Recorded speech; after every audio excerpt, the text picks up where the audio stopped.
Ladies and gentlemen, boys and girls, if you're watching this on YouTube, and there's a big if this time, because we have run into some technical problems trying to play this mod today. Every time I load it up, there's a big fat error message telling me my mods are in the wrong load order, even though they are in the correct load order, as advertised on the Steam Workshop page. And there's lots of comments on the Steam Workshop page from other users explaining they have the exact same problem as me. So I think somebody, somewhere, has broken something, and it's not my fault for once. I'm going to try and play the mod anyway. I've pressed the tick, clicked through the warning, and I'm going to try and play the mod to get it today anyway. But it may just like crash or something when we try to play the campaign. I don't know. We're going to give it a go though. So, ladies and gentlemen, boys and girls, as part of our ongoing Total War Modding Showcase stream series, this is Medieval Kingdoms Total War 1212 AD. It's a total conversion mod for Attila that, you know, sets in the Middle Ages, as the frigging title would suggest. We go Grand Campaign, we go Early Campaign. The Late Campaign is not currently available. We can select it.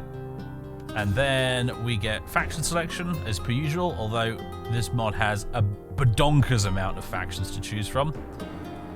Everything from the Abbasid Caliphate to the Zengid Atabegate and the Voivodeship of Wallachia and the Ayyubid Sultanate and the Tsardom of Bulgaria and the Duchy of Lorraine. There's loads to play here. It's amazing. One of the biggest problems that Medieval 2 has as a Total War game is the extremely limited number of factions you can actually play in it, which means that like it struggles to properly really represent like the extremely splintered nature of feudal medieval Europe. But in Attila there is basically no faction limit that I'm aware of, or if there is, it's a really, really high faction limit. So you've just got like everything here. It's great. The County of Toulouse, the Electorate of Trier, Venice, of course, Grand Duchy of Lithuania. You've got the Latin Empire, because this is in 1212 when the some of the Crusaders got a little sidetracked and decided to just conquer Constantinople instead of, you know, going off to the Holy Land like they were supposed to. So if you want to play as the Byzantines in this mod, I mean, where you got an interesting selection of factions, because you can play as the Latin Empire, or you can play as a whole bunch of the other splinters of the Byzantines. I mean, you've got... where are they in the damn list? You've got the Empire of Nicaea. You've got... where are the others? Damn it. I can't find them in the damn list now. Oh, Empire of Trebizond.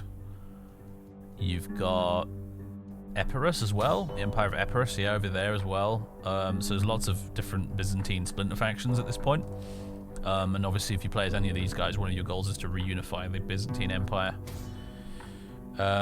Strongly considered playing as these guys this evening, but we played as the Byzantines when we covered Sardoms, and I kind of played as the Byzantines last week as well when we covered Age of Justinian. So I figured let's leave the Byzantines alone for now.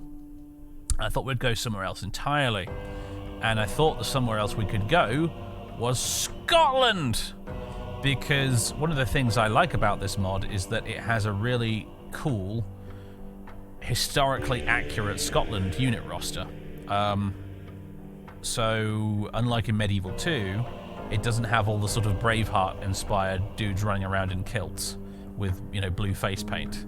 And I noticed that even with certain mods, you know, like with stainless steel and whatnot, you still get the Woad Warrior kilt-wearing lunatic units when you play as Scotland, even in that mod. But in Medieval Kingdoms here, you actually get a proper, historically accurate medieval Scotland unit roster, which includes these cool little conical, pointy helmets.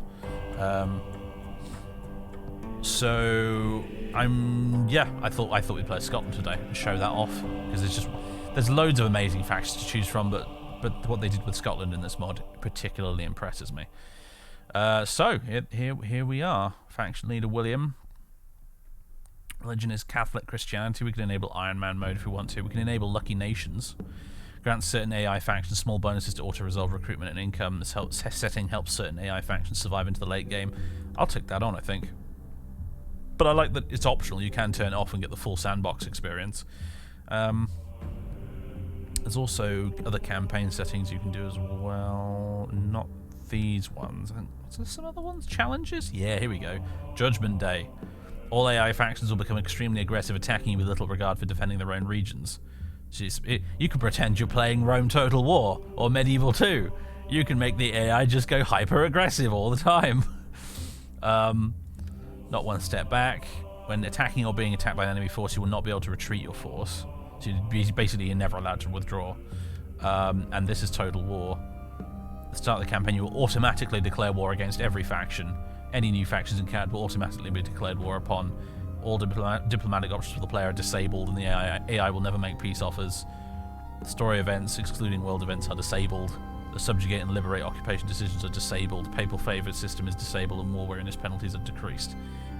So, if you want to, you can do challenge runs of this game, essentially, of this mod rather, which is, I think, is marvelous. So that's kind of fun that they chucked that in there. We're not going to be enabling any of those today, though.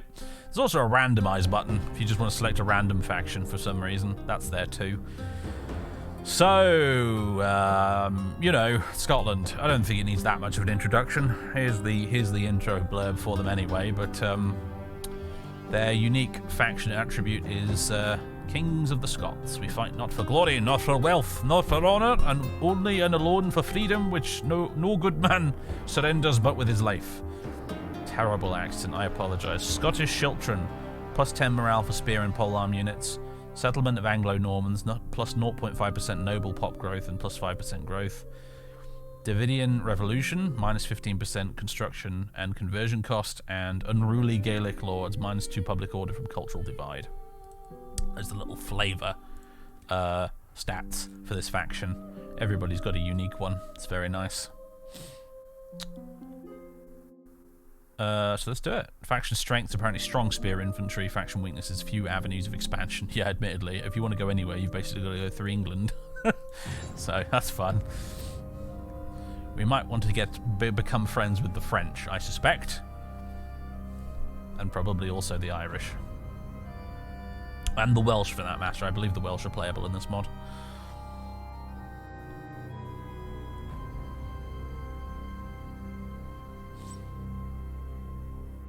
Okay, so fingers crossed, guys. Come on. Hopefully this is going to work and it's not going to just crash because of the load order issues. Maybe we can at least get through a couple of turns, you know?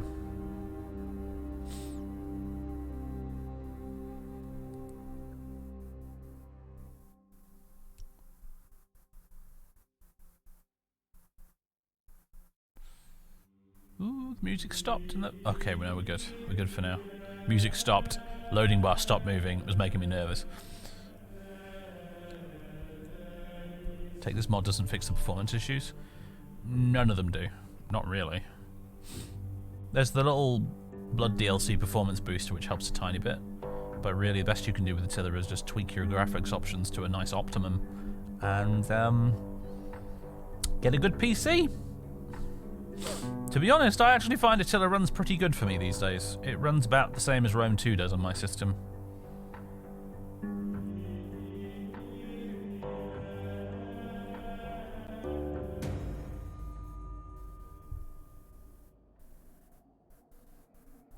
There we go. There's the mod credits.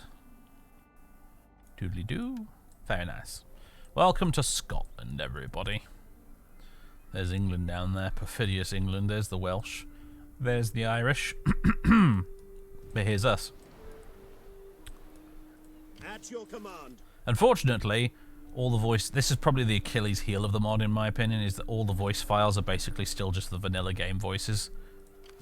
For all the units. Some Scotsmen don't actually sound Scottish, which makes me tremendously sad. Unfortunately, apparently modding set like voice files for units and stuff in Attila is really, really difficult or nigh on impossible, which is why it still hasn't been done yet. I hope that one day they, in the modders in their wisdom, will find a way to get around that and actually do it. But it's a shame. It does impact the immersion ever so slightly. So we've got 2 armies. This consists of Highlanders, Scottish Knights, Hobblers, and then Donald with his Lord's bodyguard early. And then down here we've got, in Edinburgh, we've got William the Old with 2 pike schultrons, some Scottish foot knights, sergeants, Scottish longbowmen, and Scottish knights early. Got a tech tree. What we want to focus on first, let's have a look. Crusader Kings enables the building of military order fort and jousting lists. Mendicant orders. Let's actually build a Catholic monastery. City charters gives you pop growth. Enables the building of inns and market squares and all sorts. And Gothic architecture. +1 religious influence. I don't think that really matters up here in the arse end of Catholic Europe. Does allow you to build theatre troops and Catholic basilicas though. I'm going to go with city charters, I think. Seems like the best choice. Although also there is windmill. Also tempted, but I think we'll go with city charters. Right. Ready for orders. Ready for orders. Let's move you down from Inverness. Ready for battle. Commander. Between the 2 of you, who's the better general right now? Oh, you've got rubbish authority. Oh dear. Ermengarda, his wife. Unfaithful. Oh dear. Oh, hence the -1 authority. I see. Oh dear. Oh dear. Oh dear. What about Ready you? for orders. You seem a better candidate. At your command. On the other hand, though, who's actually, like, the king right now? William. Yeah, William's actually the king, and so therefore he really ought to have the influence from fighting battles. So, yeah. Bugger. That's interesting, though. The thing is, he's old. He's really quite old. He's 69 years old. And his heir is only 14. That's concerning. He's got 2 daughters, Isabel and Margaret. She's flirtatious, apparently, is old Marge. Isabel is noble. We've got other nobles. We've got Donald, we've got Kenneth, and we've got Ferkar? I don't know. Goddamn Celtic languages, man. We can assign governors. Now, what's interesting in this mod is that every city is its own province, like old school Total War style. You don't have groups of cities that make up a province in medieval kingdoms. Every city is its own province, which means every city can have its own governor. Which also means that every city in the game has walls, pretty much, I think, with maybe a couple of exceptions. Which also, obviously, makes the gameplay noticeably different to regular Attila. Ready for battle. Alright, William, you're going to be dead soon anyway, so... At once. I'm going to give all of you guys We hunger to for Donald. Ready for orders. Except I've done the opposite. I've given them all to William instead. Ready for battle. That wasn't the plan. Ready for battle. Can we try that again? Ready Yep, for there we go. Commander. Right, and we'll just disband you. You can go sit in your castle. We hunger for battle. Donald will be doing the hard work. There's a trade route there, shared with England. I guess we have trade routes with England right now, huh? I like this. Kingdom of England, unreliable and opportunist. Yeah! You don't say. What's terrifying, though, really, is that they're strength ranking 5 and we're strength ranking 37. Obviously, the lower the number, the better. So that's slightly concerning. Do we have any agents?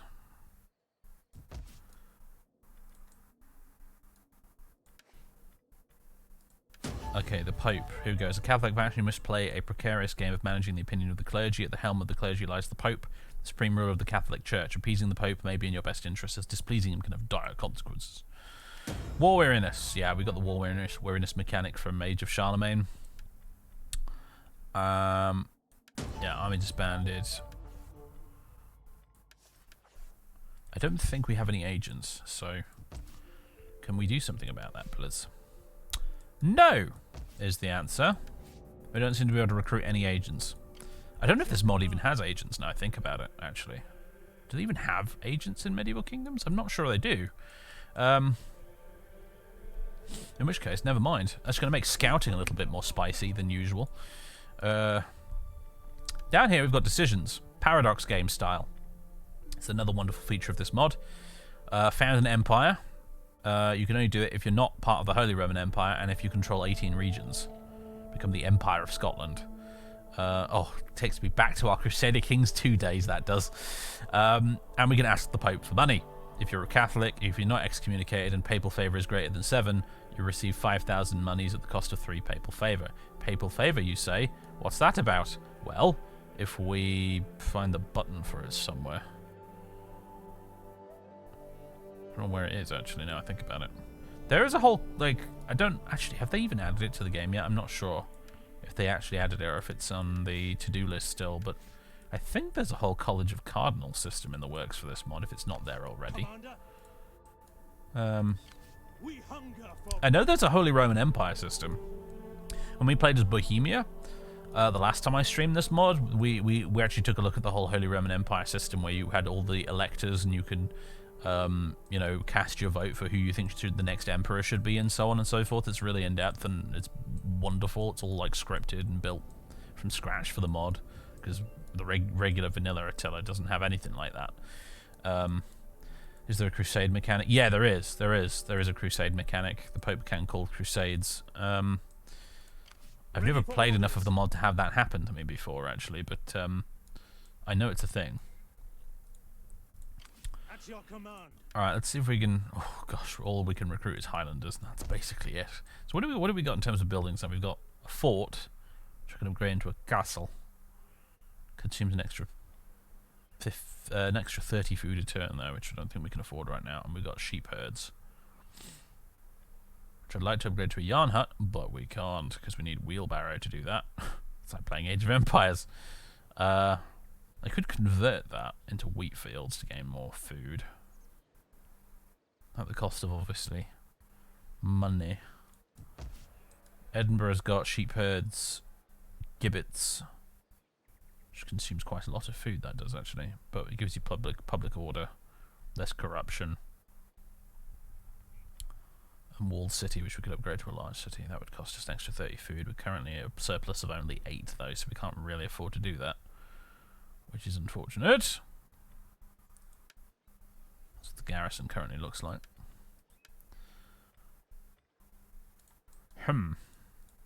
Commander. What kind of mercenaries can we get then? Because apparently I can't recruit these Highlanders. We can get I don't know, these dudes. Medium shock infantry. We can get mercenary Highlanders, mercenary Reavers, and Free Company Man-at-Arms. Bet they're good. Bet they're also ridiculously expensive, though. 366 upkeep. They cost 917 to hire. Yep, pretty expensive is the answer. In fact, we're only making 258 profit a turn, so I think we're more or less at the limit of what we can afford at this point. I think we could probably get these guys, and then really that is about all we can afford. Without putting taxes up anyway. But if we do that, we're going to really piss people off, because public order right now is a big fat 0 in Edinburgh, and it's -3 up in Inverness, so... At your command. And then there's England. Merry old England.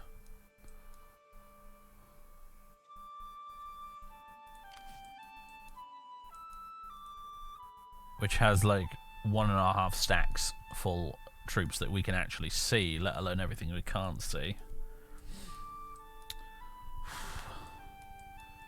Oh, oh boy. Well, there's nothing for it, is there? We've pretty much just got to beat up England, haven't we? We got to maybe try and get some allies. Who can we talk to right now? Oddest thing, don't actually seem to be able to talk to Wales. Ready for orders. Even though I can see them on the map here. I don't actually seem to be able to talk to the Welsh or the Irish. Hello, Colin. Hello. Hello, buddy. How you doing? You want to sit on the lap again, huh? You got bored of lying on the floor? Hello, everybody. Colin's back.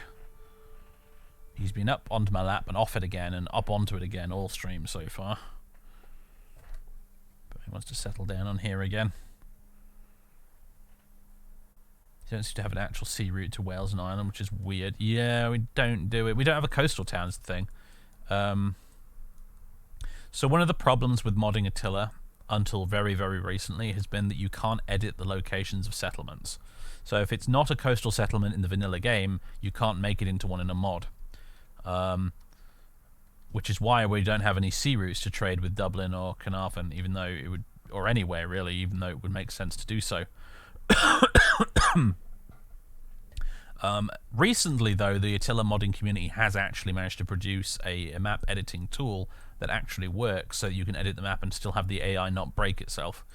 And yeah, among the many things that we're looking forward to in the next version of Medieval Kingdoms, when it does eventually come out, is the repositioning of some cities and adding a few new ones as well to the map. So, unfortunately, though, until then, we just kind of have to deal with it.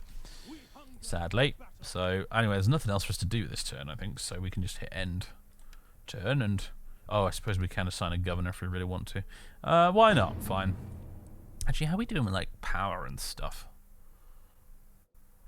Okay, so if we get too powerful, public order goes down, so does growth. But if we get weak, integrity and tax rate goes down. So it's just like an Age of Justinian, which is potentially, actually, it's a vanilla mechanic. It's just been too long since I've played vanilla to actually remember whether or not that's the case. Kediv and this guy. Would you guys like to become governors? Would you like to become governors, my dear fellows? Why the devil not, eh?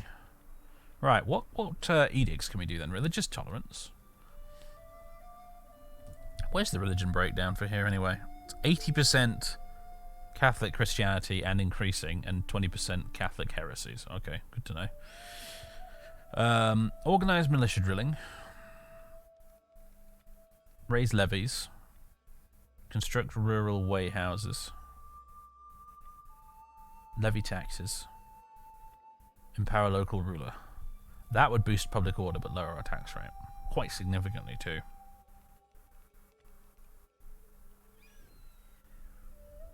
I think for Edinburgh, since public order is neutral there at the moment anyway, why don't we go construct rural way houses? And Inverness, which is a little bit rowdy at the moment, we'll go empower local ruler for the moment.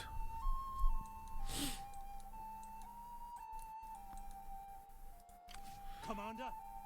Right, and that'll do it, I think. Now, a nice thing about Attila is that the end turn times are extremely fast. So, unlike when we play Medieval 2 on the channel, we don't have to sit around waiting for ages for all the AI factions to do their thing. As you can see, it zips by pretty down quick. And we're in winter. I think it's 2 turns per year in this mod, unlike the 4 turns per year of the vanilla game, by the way.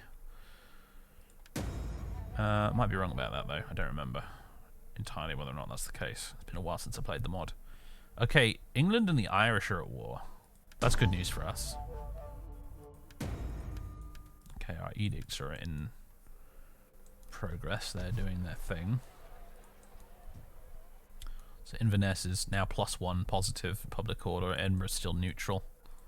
Ready for And you orders. guys are suffering from cold attrition, apparently. I suppose we better get you into Edinburgh itself, which will significantly boost public order, actually, which is nice. Although I suppose I could probably, if you were out there in the snow, I'd probably put you in fortify stance, in which case I imagine they would avoid the winter attrition. In any case, I don't feel like declaring war on the English in the middle of winter, so we'll leave it for another turn. See what happens in a little bit of line of sight we've got of England at the moment, thanks to the trade route going through it. I'm going to keep taking advantage of that until we can, you know, until we're in a position to attack them, I think. Alright. End turn again. I imagine our turns will go quite swiftly at Scotland. We sort of we have a good and bad starting position, really. I think, as the Scots. So the good news is we're actually like at the very top of the map on this peninsula, where the only way to go is south, and the only way the enemy can attack is from the south, which means we're very secure. But on the other hand, the neighbour to our south is big and powerful. It's not like when you play as a Holy Roman Empire faction, for example, out here in the arse end of Europe, where you're surrounded on all sides by people who hate your guts, as we found when we played as Bohemia, and I discovered that basically all of my neighbours wanted me dead. Holy Roman Empire's declared war on Sicily. Oh yeah, the Holy Roman Empire typically at the start of the game has a big Barney over who's going to be emperor. Meanwhile, the French and the English are at war again as well, which is lovely news. So the Irish and the French are at war with the English. Bonjour, would you like to have a word with me? No? Oh, okay.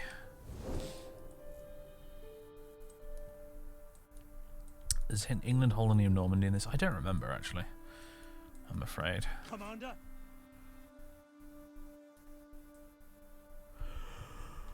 Okay, hello York. Do we want to do this now? Times are wasting. And it's just a one-off stream, so if it goes horribly wrong, who cares? Do you know what? I suppose we could technically attack the Irish, but where's the fun in that, right? Why not pick a fight with the English instead? Even though actually expanding into Ireland is probably the more sensible strategy long-term. Let's fight the English. That's what you've all come here to see.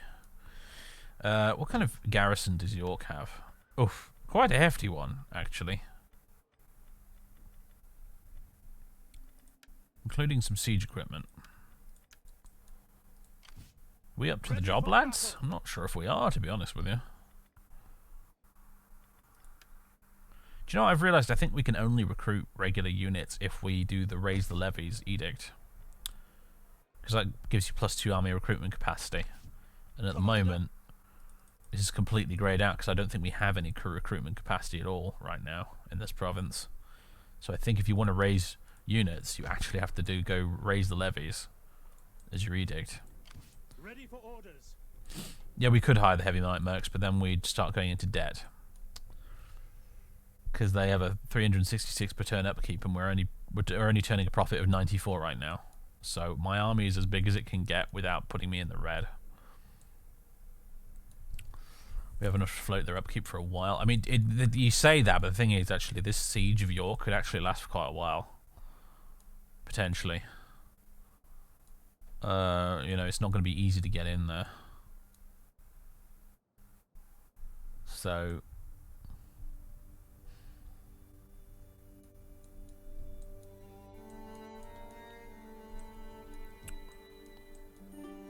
seems like every Total War mod showcase starts with the economic crisis. Honestly, the thing is, we're not really in economic crisis. We're just at our spending limit.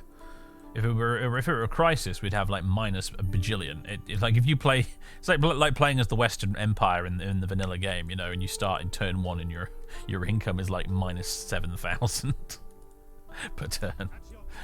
That's when you get into that's a real economic crisis. This is fine. This is fine. We've got a almost full stack that we can just about afford and still turn a tiny profit. And we got some spending money for buildings. Not that, unfortunately, we don't actually have any free building slots right now, which is a bit of a shame. But hey, what are you gonna do?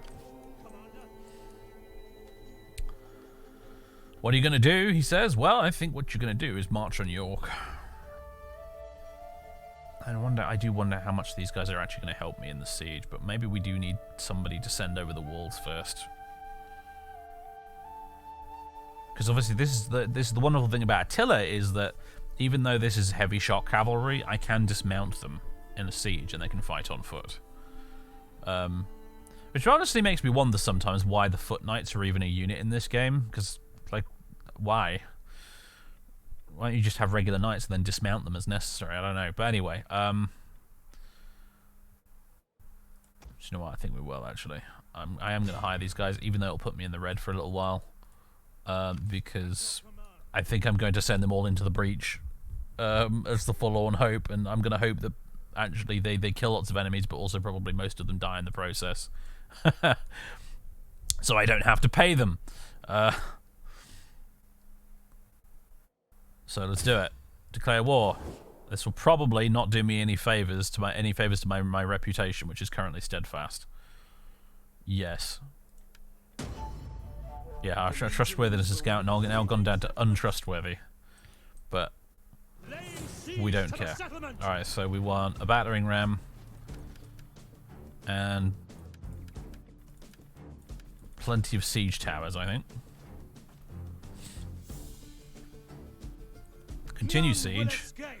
Probably what will happen now is the English will send an army up here to get us, in which case I'm probably going to withdraw and try and see if I can somehow lure the English up north to attack us. Maybe put ourselves in an ambush stance and see if we can get them that way. Alternatively, they'll ignore us because they're too busy with the Irish and or French.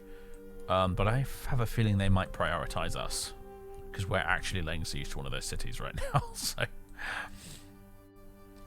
let's do a little save.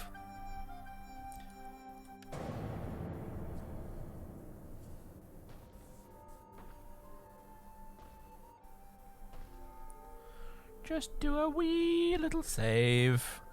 I imagine England probably has a Lucky Nations bonus since I enabled the Lucky Nations option as well, so the auto-resolve results against them probably shouldn't be trusted. A bit like fighting Rome in what's it called, Divide et Impera. Military investment, North York. Okay, right. How are we looking?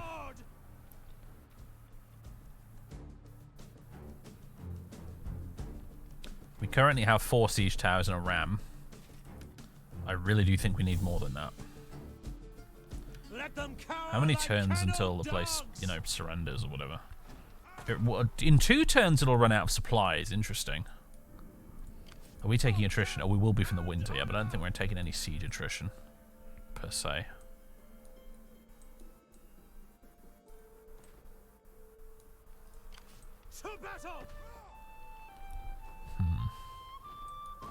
No sign of the English just yet. I'm happy to wait 2 more turns, actually, to have their garrison just halved through attrition. To tell you the truth. We'll just keep going. Some of us are going to... Some of you will freeze to death. But that is a sacrifice I am willing to make. Auto-resolve is taboo for you since you grew up with Empire at War, yeah. Auto-resolve in, like, Rome 2 and Attila is generally fairly reliable. Particularly in Rome 2, because it'll actually tell you, like, what your projected casualties will be for which stance you choose for the auto-resolve battle. But certainly in the older games, like Rome 1 and Medieval 2, you should never trust the auto-resolve in that, because it's just as bad as Empire at Wars.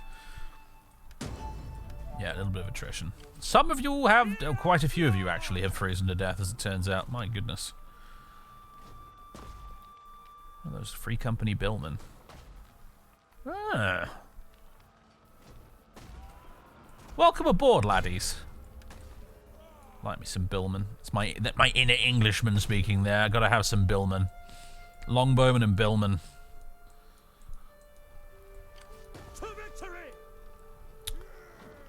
One more turn till they run out of supplies. They still haven't sent anyone to deal with us. Interesting. They must be really preoccupied with the Irish and the French. Fine. Suits me. How are things going back home? Just fine. Looks like just dandy. And we can still afford a few more turns of this army.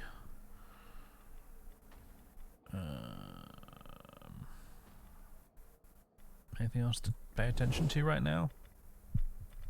Not really.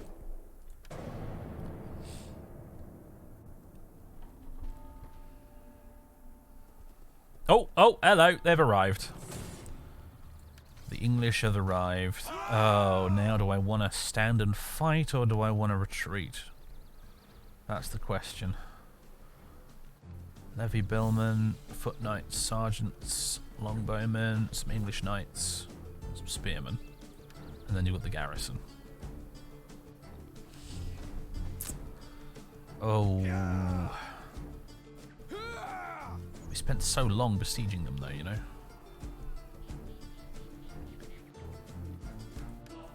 I feel like we could maybe take, but I reckon we could take them, but it's just the question is at what cost, you know.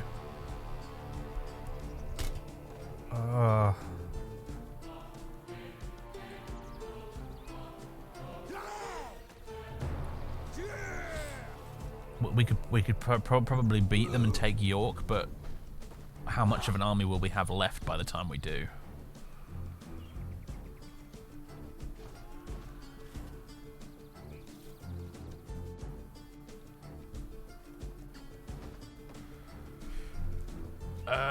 I'm going to quick save. And I'm going to retreat. Gathering supplies. And they didn't come to chase us. They actually decided to bugger off back down south. That's actually that's not the result I wanted. I didn't necessarily want them to chase us, but what I did want was for them to stay in the neighborhood so that I could try and lure them back north. But apparently the English are having none of that.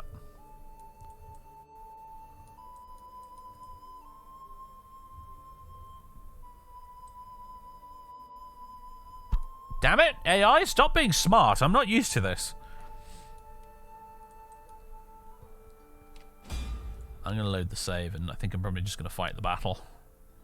Hang the consequences. Yeah, we've lost all the siege equipment we spent all that time building up as well, yeah. So, we're going to save scum.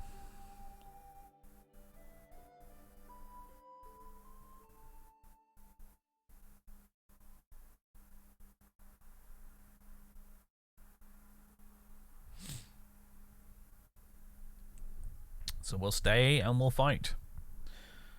And I'll try not to get most of my army destroyed in the attempt.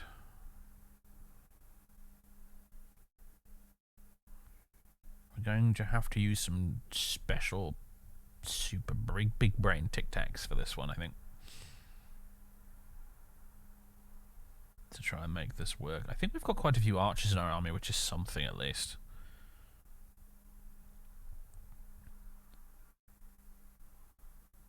Except the mercs, you want to soak up losses. Yeah, admittedly they're a bit more expendable.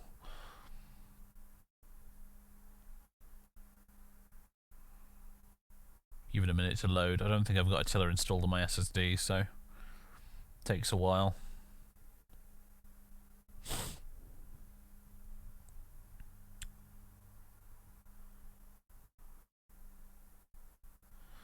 So yes, we'll do this. We'll give it a go. Depending on where the enemy's reinforcements come along, we might be able to get away with like destroying them piecemeal, like just rushing them and destroying the first army before the second one really has a chance to reinforce them properly.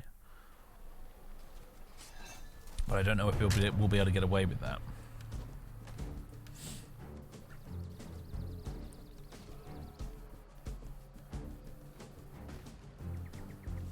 Nevertheless, we shall give it a try. We can scout the terrain at least.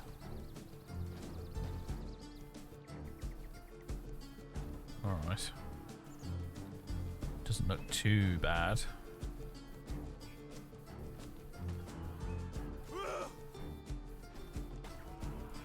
Let's do it.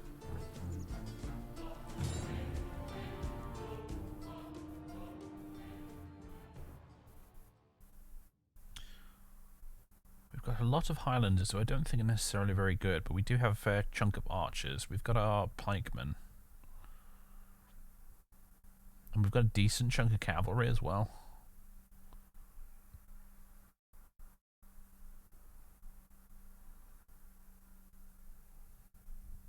Train scouting mechanics pretty cool. Yeah, they added that in Attila. It wasn't in Rome 2, but they added it in Attila. It's quite handy. Sometimes I forget it's there, actually. I ought to use it more often, because occasionally, every now and again, even in this game, you get a map, a battle map with absolutely absurd terrain. I was playing a bit more of Age of Justinian last night, and I got a battle map that was the most ridiculously huge hill you've ever seen, directly in front of my deployment zone, with the enemy perched right on top of it, and my guys right down at the bottom, and I was like, fucking what? I would not have engaged in that battle if I'd remembered to use the scout mechanic. Anyway, let's get our troops laid out. Let's get everybody deployed. Have the pike schultrons up front.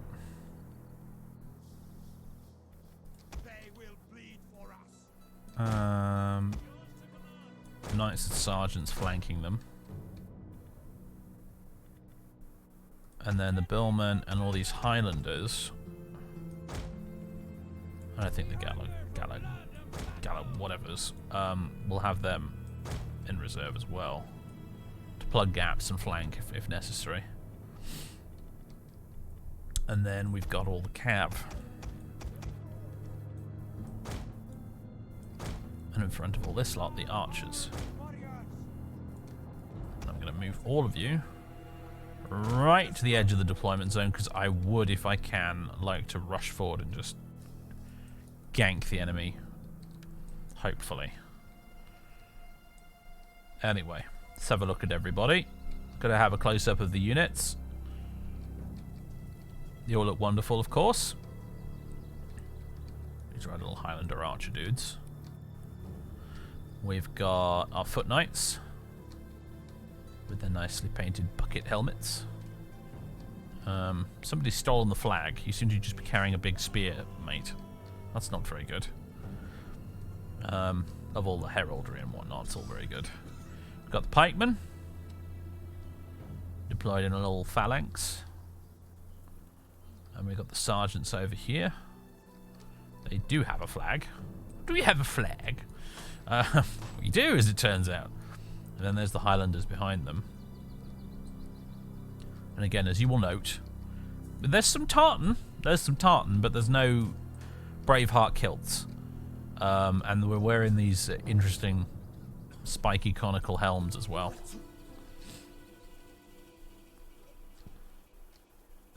So, hooray for historically accurate Scottish units in a Total War game. It's great. And then behind them we've got all the cavalry. So we've got... What are you guys? You guys the mercenaries? No, this is Lord Donald's bodyguard right here. Where is Donald, anyway? Where's the man himself? There he is. There's the man. And these are all of his bodyguard with the chain barding on the horses, which is nice. Then we got some knights. So, what are these guys? Oh, this is the Free Company men at arms. I apologise. They're looking quite spiffy. All their big bright colours. These are the Scottish knights, I think. Yes. And then at the end we've got the... Are these Reavers?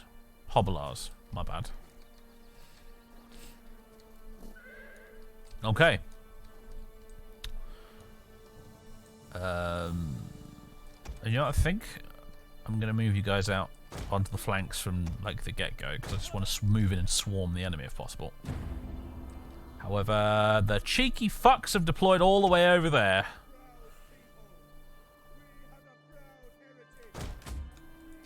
So never mind. The enemy has reinforcements. Let's get marching towards them. Are you pikemen going to be able to keep up? I think so, yes. They're a little bit delayed getting off the mark there, but they're alright. Check out the deer! Run away, deer. This is not a good place to be. You should leave. They're remarkably fearless, aren't they? Normally they do run away, actually. It's kind of weird, this. Okay, now they're getting the message. Now they're scattering. They're like oblivion deer, aren't they? Eventually they start running away.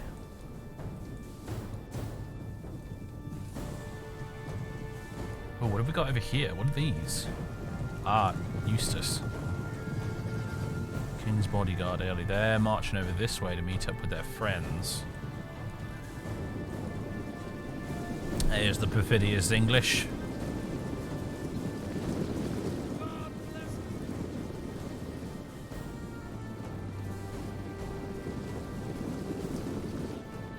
One half of them, anyway. Along with some English knights. English Kerniggets. Oh, they're all retreating onto this hilltop, are they? You know what? Change of plan, everybody.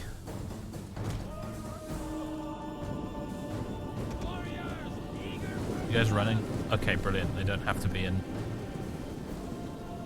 Or do I have to take them out of phalanx to make them run? No, they will run even in phalanx mode. Great.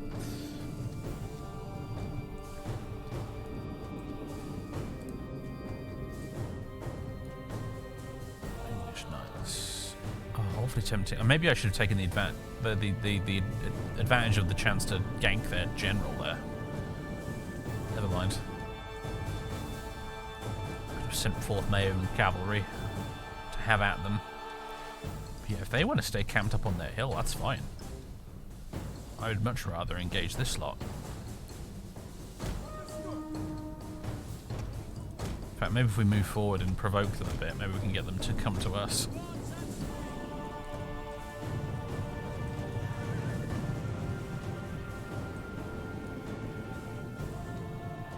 Ooh, look at all these archers just exposed out here.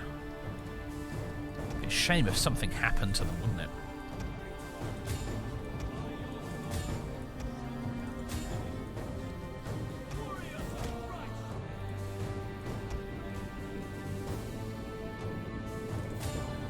How about them, boys?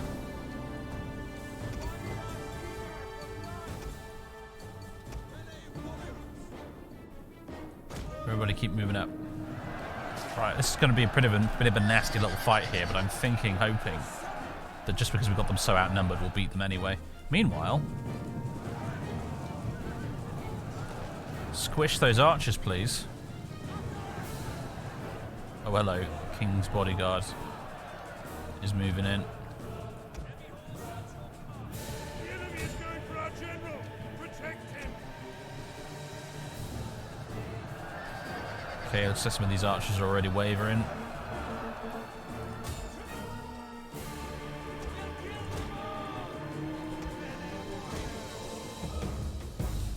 These English knights are wavering.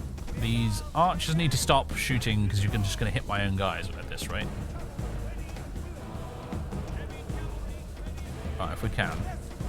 Let's try and cycle charge. However, in Attila, cycle charging can be tricky because trying to pull the cavalry out can result in a lot of casualties sometimes, especially if you're using light cav. The enemy have rallied their unit.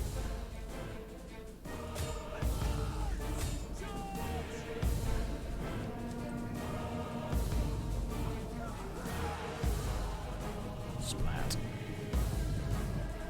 They're just desperately trying to run over there and meet up with their friends, aren't they?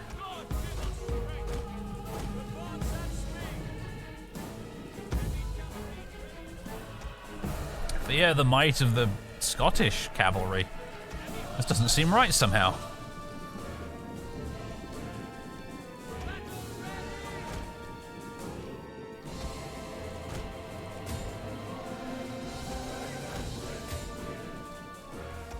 Oh, that's a whole chunk of English units just wiped out.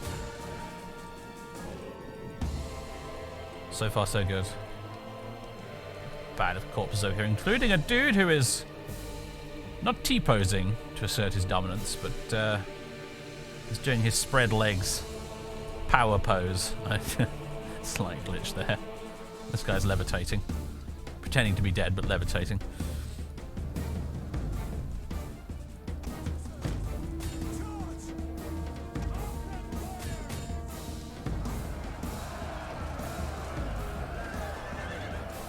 Oh, hello. Do these hobblars actually have javelins? Oh, they do, don't they? Just noticed that.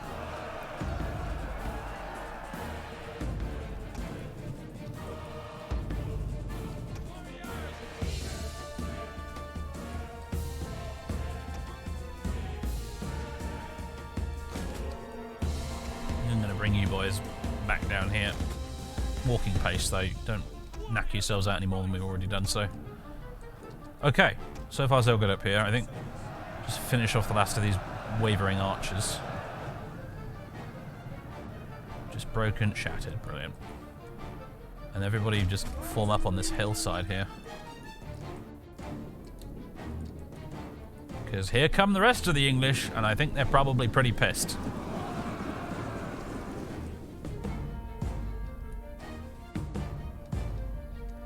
Also, archers. Fire at will, and also skirmish mode.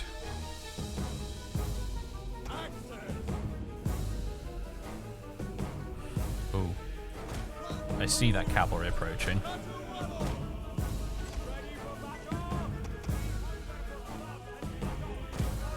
Archers get back. Brace ranks. Incoming cavalry, boys. Oh, that's gonna hurt.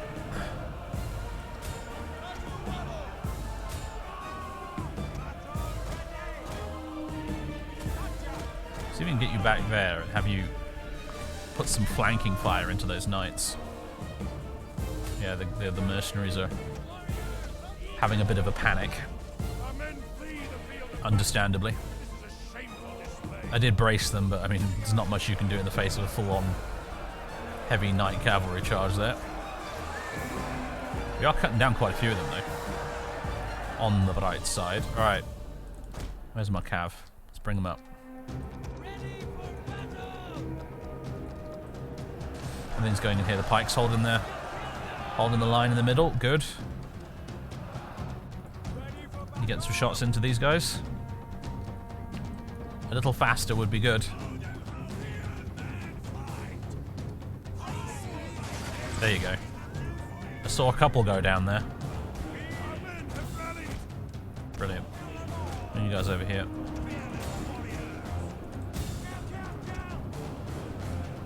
Oh, interesting. The Highlanders can form shield wall. Just noticed that.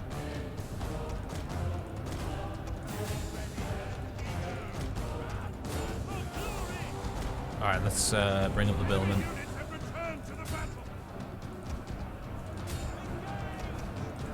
And the enemy's left their rear just completely exposed, so let's take advantage of it. Although, I tell you what, I've just noticed the King's Bodyguard over there. They're still in the game.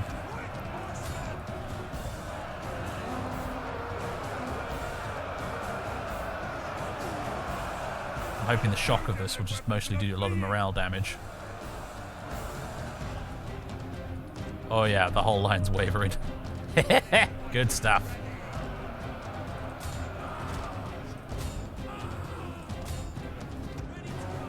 Although here comes the king. What? I don't know if he's actually the king, but he's got King's Bodyguard as his unit. Alright, pikemen, advance. See if you can skewer some of those royal knobheads over there. You guys just hang in there for now. In fact, I'll tell you what. Have some backup Highlanders to help you out.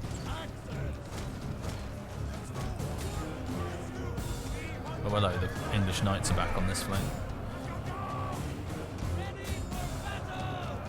What a mess. We got him. Eustace is dead. That'll probably spell the end for the English, I think. I would have to imagine.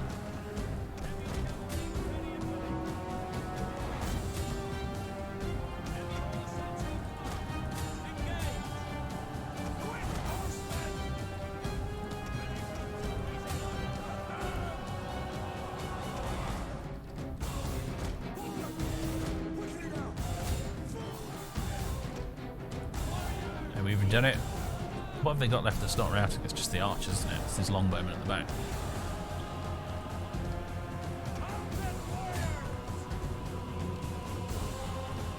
Should probably try and make sure we cut down as many of these fleeing guys as possible.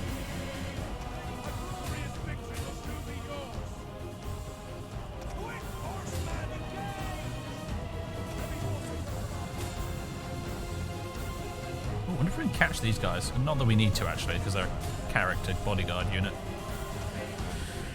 Alright. Hammer and anvil never gets old. Yeah, I know, right? It's always beautiful.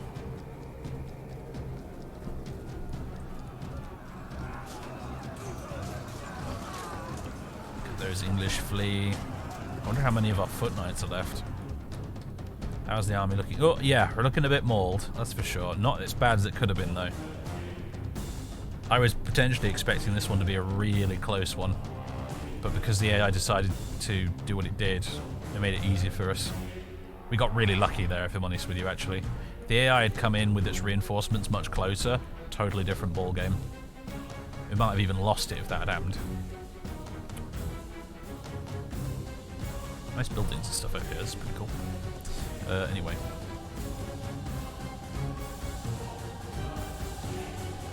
Yeah, just gonna keep mopping units up now, eh?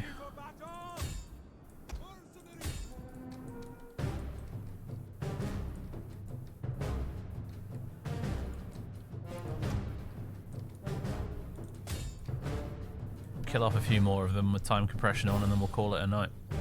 Well, we'll call it a day for this battle anyway. I'll keep streaming a bit longer. We've got another hour to go.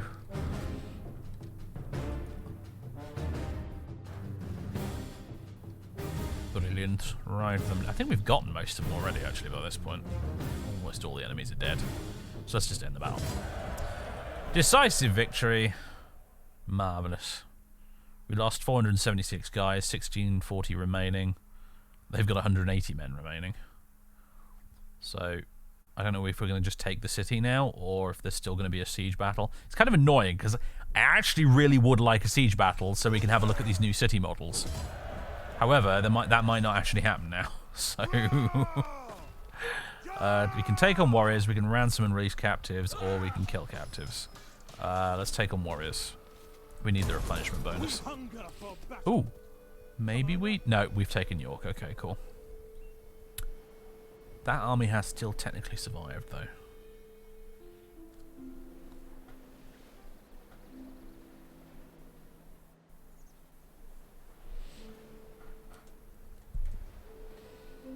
York is ours, anyway.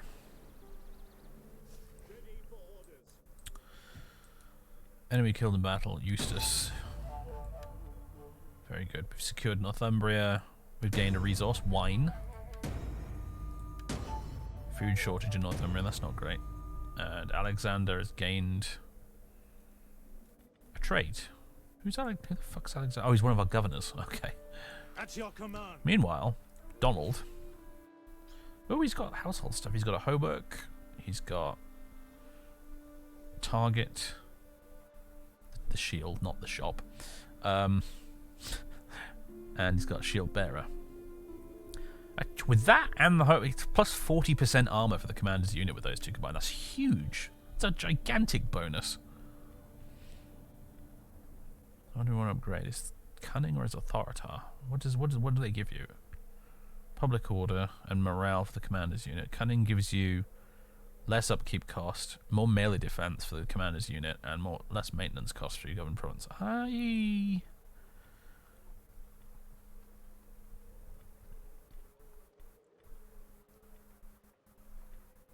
I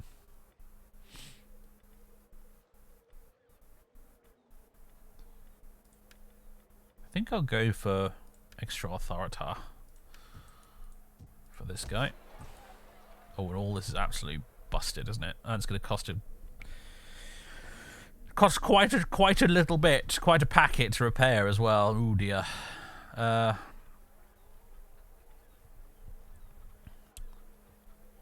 let's repair the castle. And really a fairground. Would that be Scarborough Fair by any chance, I wonder? Right. Repair the sheep herd.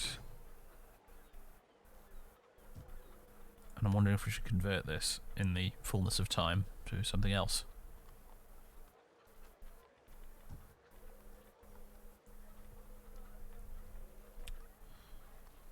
Catholic Priory. Oh, that gives you extra food, does it? From agriculture. That's interesting. Cool.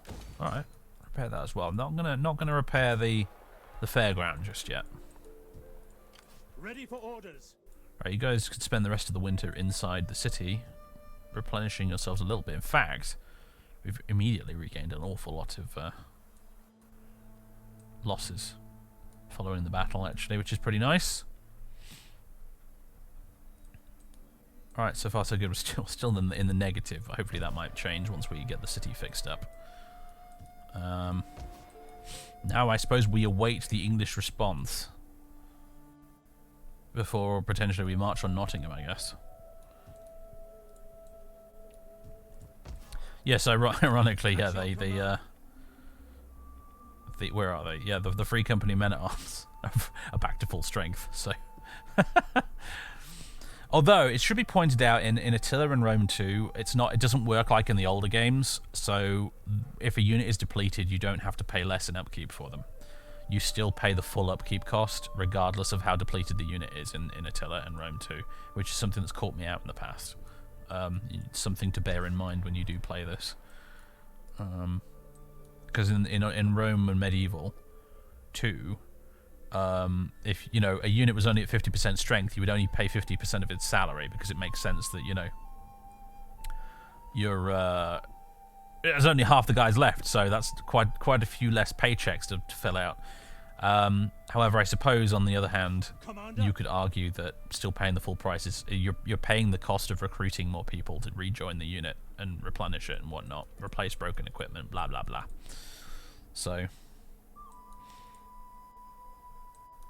No settlement on the Outer Hebrides. No, unfortunately, as I explained earlier, you may have just joined us so you didn't hear me say this, but until extremely recently, you couldn't modify the map in Attila. So any mod for the game has to use the vanilla game map, including the vanilla game settlements and locations. So vanilla Attila doesn't have any settlements out this way, because all this out here is completely irrelevant for the original vanilla Attila Total War time frame. Like, that in that late Roman time period, none of this shit matters. Which is why, for example, Sicily in Attila is only one city, Syracuse, and nothing else. So unfortunately, only really recently have the modders actually been able to come up with a map editing tool that allows them to add and move settlements around. So it's one of the little caveats you get when playing a modded Attila. There's two main problems with modded Attila, really. One is the map can't be edited, or at least it couldn't until very recently. And the other thing is that the voice lines for the units and stuff can't be edited either. So Ready for orders. These Scotsmen sound suspiciously English. Of course, like accents and that would have been different back in the day anyway, so I guess who cares at the end of the day. I mean, all of your, theoretically, if you're playing as England, all of your nobles should speak French when you click on them. So, but of course they don't. At your command.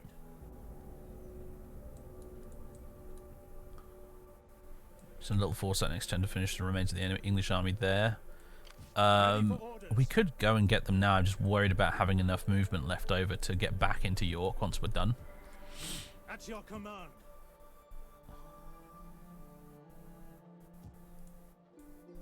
But you make a good point, because if he sat there, he can move back over here and start recruiting again.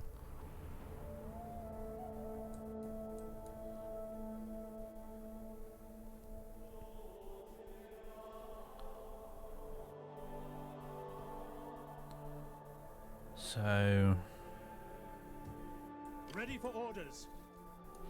Tell you what, I don't know if this is actually a good idea, but we'll try it.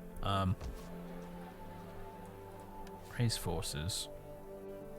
Available generals. Alexander. We could mobilize the king.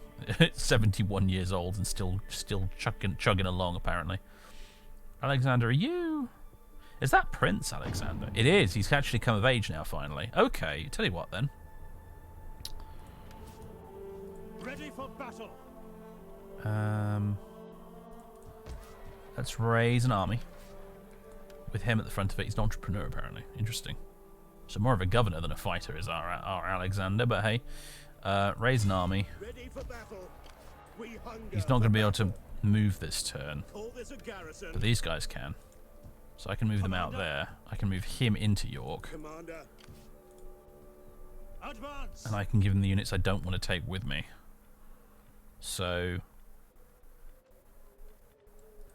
he can have all the depleted guys.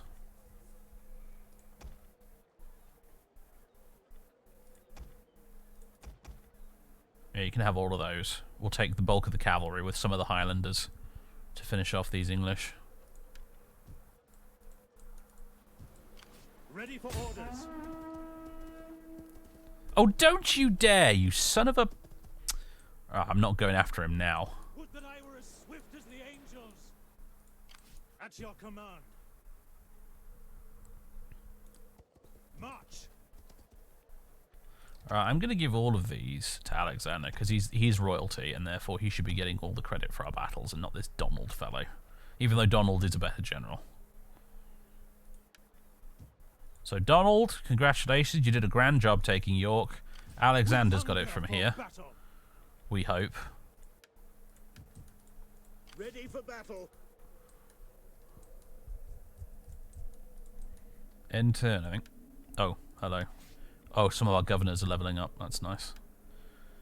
No, you know what? You don't need that. What does current cunning get you? Maintenance cost. If you're a governor.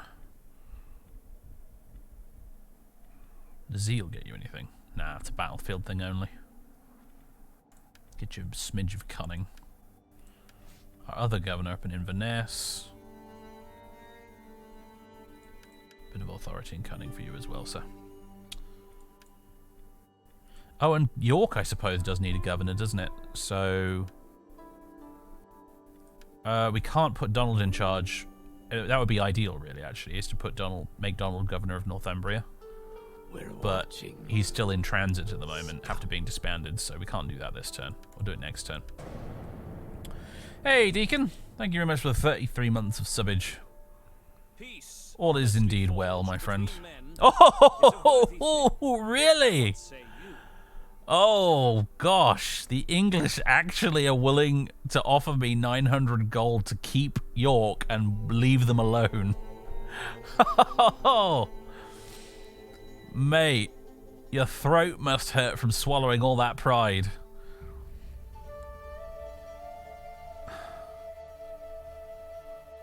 Poor King John.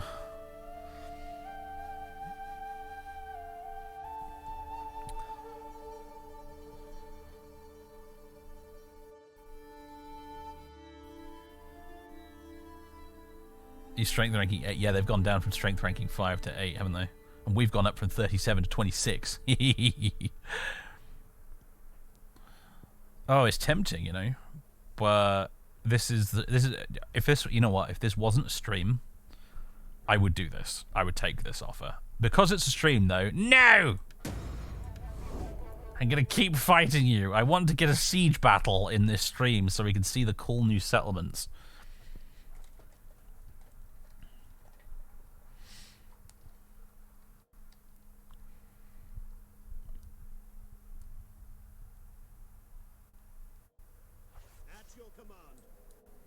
Ah, the king is dead. Long live the king. King William finally died, age 71. Alexander is now king. Donald is ready and available. He's also wavering loyalty, though. Uh-oh. Oh, hello, the 5th Crusade. Oh, sorry. Yeah. 5th Crusade, 4th Council of the Lateran.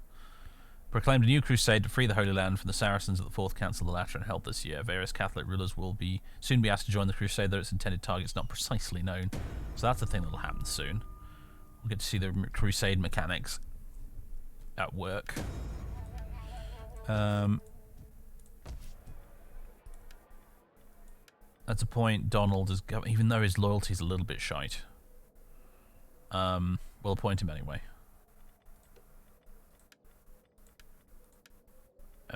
Donald. There we go. There's also the offices. So you've got Constable, Chancellor, Marshal, Baron of the Exchequer, Castellan, Provost, etc. These are all really helpful to assign people to, but they come at a cost, which is that the character you assign it to does start to gain influence as a result of that, and if they gain too much influence, if they have more influence than the king, for example, then that causes you massive problems and can provoke a civil war. So if, say, Donald over here, with his 43 influence, were to somehow end up getting more influence than Alexander, who's got 69 influence, and look at that amazing big white beard he's got at age 17, by the way. That is picture about at the bottom there, but anyway, yeah, if any of these guys were to get more influence than the king, we would probably have a civil war on our hands. Admittedly, I've never had that happen in medieval kingdoms, but I've had it happen in vanilla when playing as the Western Empire. And yeah, that was fun.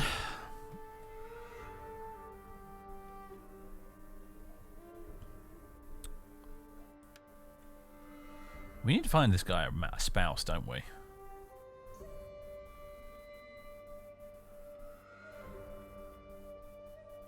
Seek wife. Yeah, do that.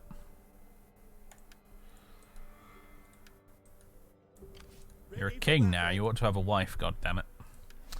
Also, I think you can level up. Guard dog. Woof. Hostile agent success chance minus 5%. Presumably that does mean you can actually get agents in this. But let's give you heraldic key to shield instead, I think. It's also got a page. Let's see. Entrepreneur. No. Commander. Yes.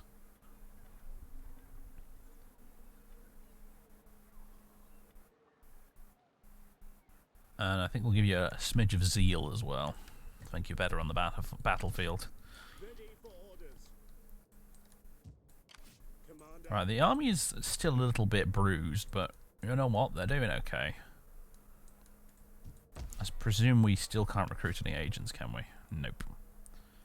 Oh, we need... Okay, it actually tells you. I forgot that if you mouse over that little red symbol, it tells you what you actually need for agents in this mod. Or in this game in general. You need a tavern for an assassin, Catholic church for a priest, and a tavern for a spy. So clearly a tavern's a good thing to get. It gets you assassins and spies. However, we do have a priory, but apparently it's not good enough. Oh, it needs to be... Right, we've got a priory, but what we actually need is a church. I see. Military order priory. Recruit some Templars and Hospitallers and whatnot. It's kind of fun. So the priory gives us sanitation, wine production, old Friar Tuck brewing up his vino. Lowers your tax rate a little bit because some of it's got to go to the clergy, I suppose. Gives you a bit of population growth of the peasantry. If you were to convert that to a church, massive maintenance cost, more public order, more religious influence, and it enables priest recruitment. I don't think it's worth it. I think I'd like to stick with the priory, thanks.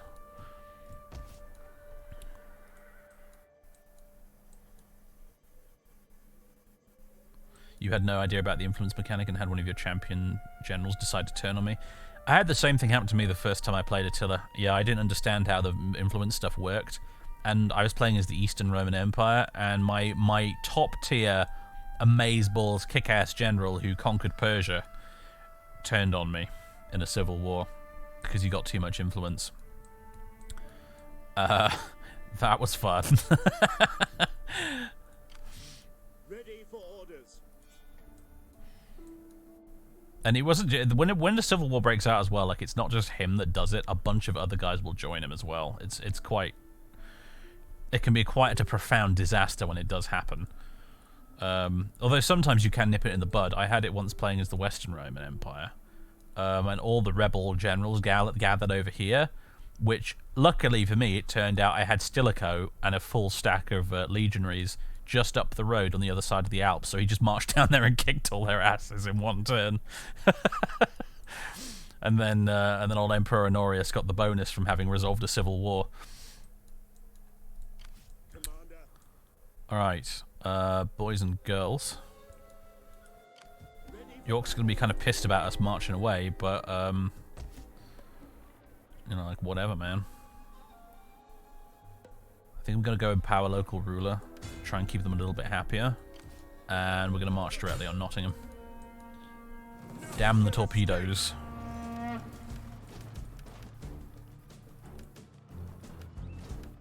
just queue up fuckloads of siege towers.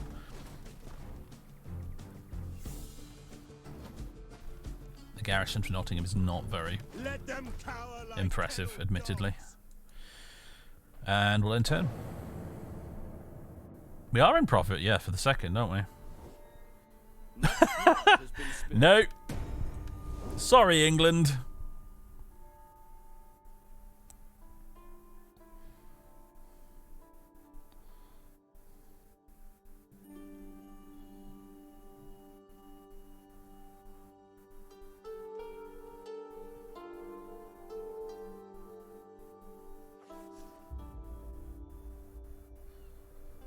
I think honestly, JB, between us, Ireland and France, I think a lot of their armies might be at the moment either unavailable or just straight up destroyed. Just probably why they're so keen on getting peace with us.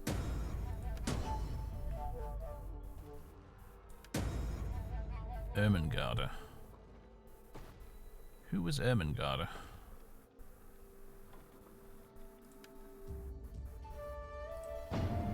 Who the fuck was Ermengarde? Actually, don't know. I was thinking, was it maybe one of the princesses? But no, it's not. Oh, we've got a wife for old King Alexander. He's got Lorna, who is fertile apparently, +2 influence per turn, +20% chance of having children. Perfect, fantastic. Oh, it was his... Ah, right, thank you. Thank you, Albergovo. Yeah, you're right, it was. It's annoying, actually, because they just disappear from the screen entirely when they die off, some of the characters. So you don't get to see, because I think it's annoying. I don't know why it's the way it is, but it's irritating. For God himself. What do we got to work with right now?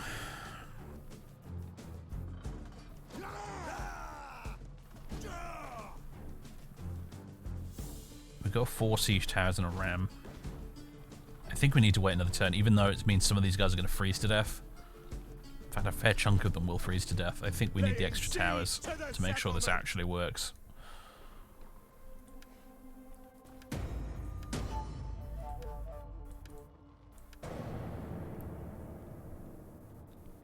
Now, please, England, don't send an army to ruin it and stop me from having a siege battle, because I'm going to be proper pissed if you do that. I want a siege battle. For once in this game, I actually want a siege battle.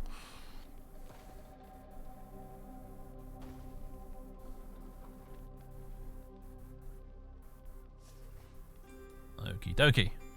Attrition. Religious request. His Holiness requests you build a monument to the Lord in these lands so the pious may worship. Construct a building for the following chain religion. Turns for remaining 4. Catholic Christian following. +10 Catholic Christianity faction-wide. Interesting. I've seen this come up before when I've been playing this game, this mod in the past, and actually, I think sometimes if you already have a Catholic, temple building, sometimes in the following turn, the sort of Pope quest will automatically complete itself. I don't think, unless that was a bug that's since been fixed, which it might have been for all I know. We may not actually have to build anything because we've already got a priory down here. Actually, oh, look at that, the fairgrounds automatically repaired itself. I think that happens in this game now that I think about it. I think if you leave it long enough, buildings automatically repair themselves without you having to pay for it. However, we can convert this fairground if we want to. It's making us a chunk of money at the moment, actually. But we converted, what could we convert to? A spirits maker? Architect's workshop? A Jewish community? A library? A noble denizen? That's an interesting one. It gives you more food, that one.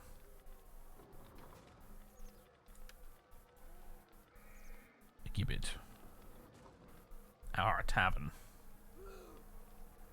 The tavern's tempting just to be able to recruit spies and assassins, but pageant wagon. I'm kind of thinking the spirits maker. I think we're gonna set up a Scottish whiskey distillery in York. I'm looking at that and I'm thinking that's actually kind of the best one right now. Yeah, do it. Whiskey for everyone. To battle!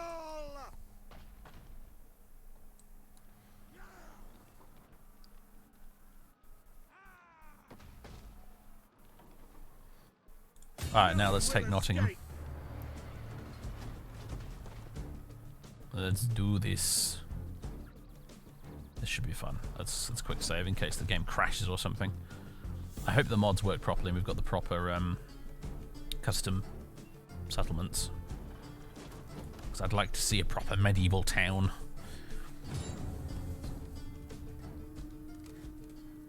That should be really fun.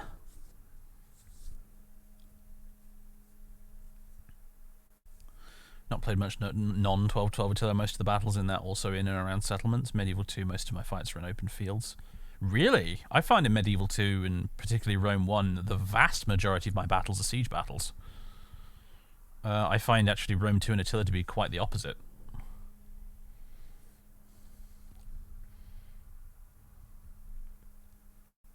I don't need that fog.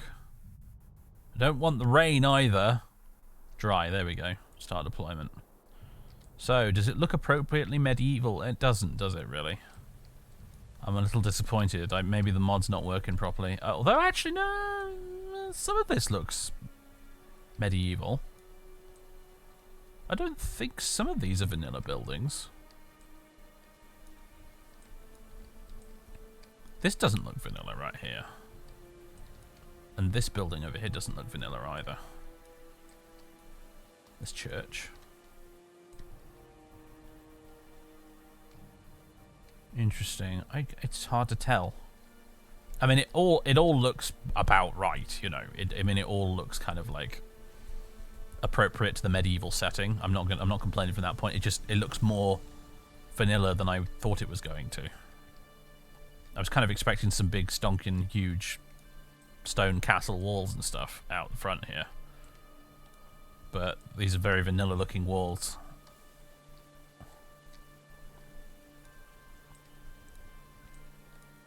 Then again, we are fighting over a relatively small town. If we were fighting over York, maybe we would have got something more impressive looking. I mean, it looks perfectly serviceable to me. I'm not complaining. I was just expecting a little more, if I'm honest. I haven't actually seen any. That's weird. The roof's missing on this one. Oh, I mean, yeah. Okay, a lot of the roof is missing. It's in a state of somewhat disrepair, apparently.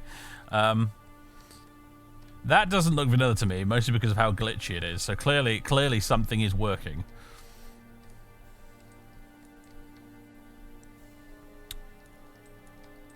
Right. Oh, we've got 2 rams. That's unusual. I don't think we need more than 1 ram, thank you.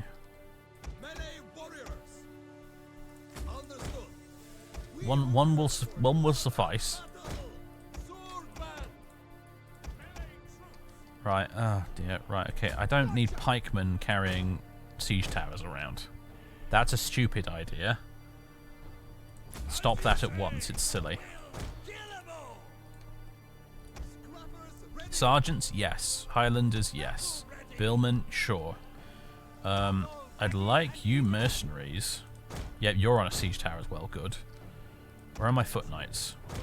Need you on a tower. I want these free company men-at-arms dismounted and on a tower. Archers, you could form up there. I've got a spare tower. Who do I want to put on that? Highlanders. There you go.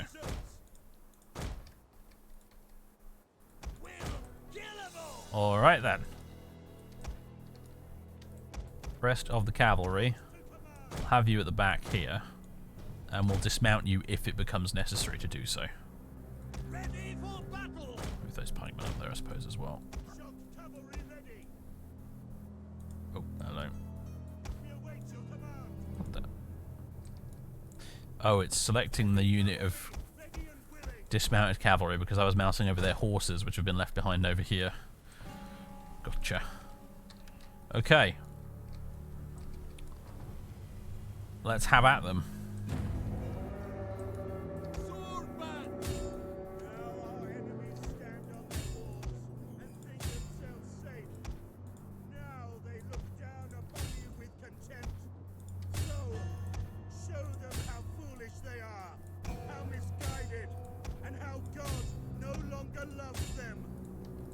Off you go, everybody. Best of luck. Let's have a look at the English. They're waiting for us. Siege battles in Attila can be pretty damn brutal sometimes, so... Enemy draws near. Remember your family. For the attacker, anyway, I mean. Like, I've done some siege battles in Attila where, like, I've been defending, and I've won the battle with a force a quarter of the size of the enemy attacking force. So...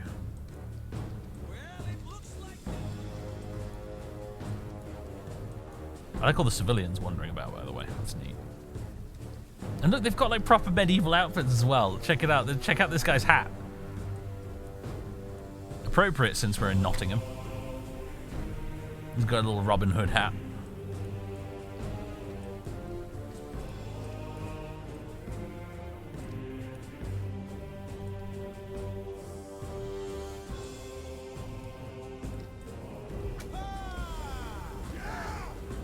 Oh gosh, we're going over a ditch.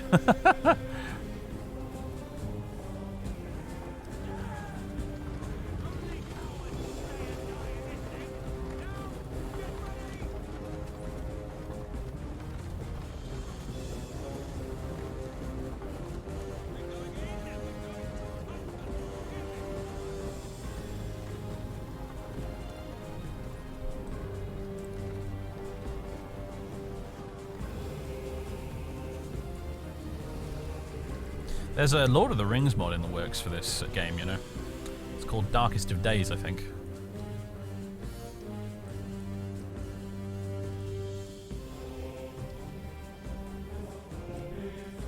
Is it Darkest of Days or is it something else? I know it involves darkness and days.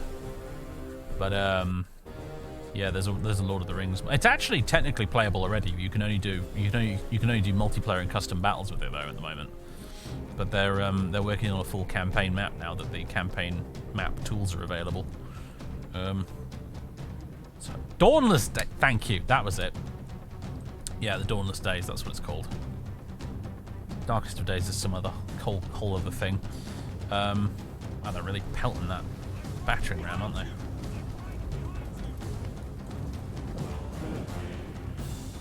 Yeah. Anyway, that's hopefully sometime in the near future that'll actually get a release because I'd love to play that. Not that I don't love Divide and Conquer for Medieval 2 as Lord of the Rings mods go, but it'd be nice to have something a bit newer.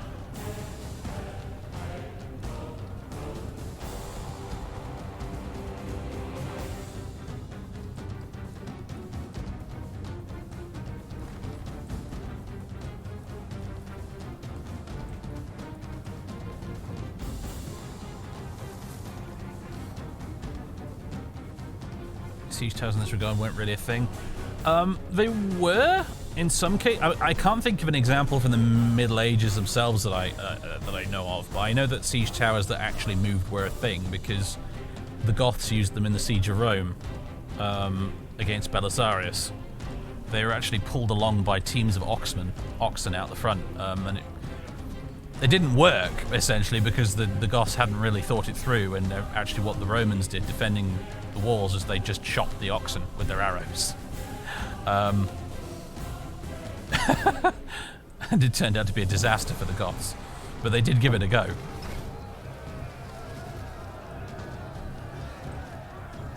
Alright, we're up.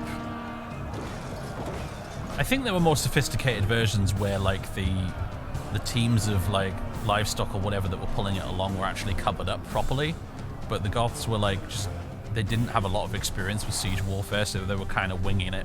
The whole story of that particular siege is actually honestly pretty damn funny. Yeah, the Romans were outnumbered like something like 10 to 1, and they still managed to win it because the Goths were just amazingly incompetent.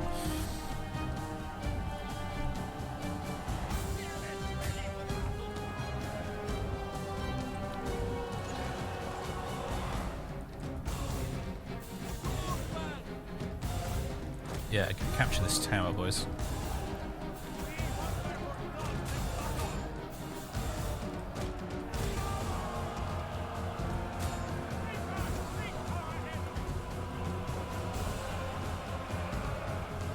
Is that gate gonna come down soon? Hopefully.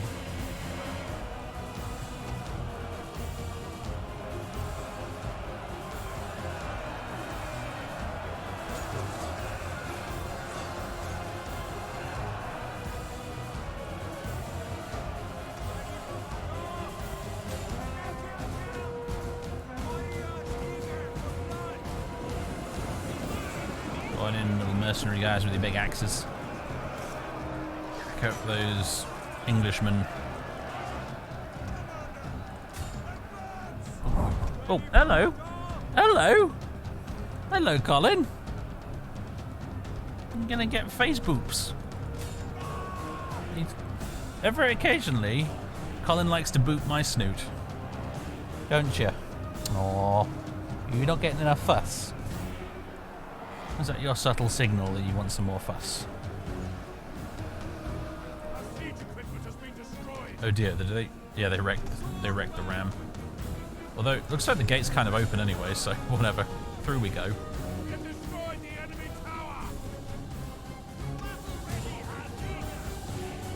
I'll tell you what, you guys need to go up there and capture that tower.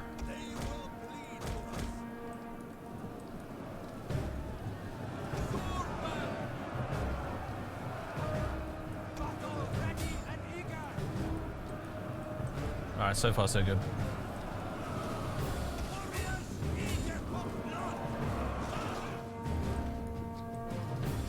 You guys capturing this? Yeah.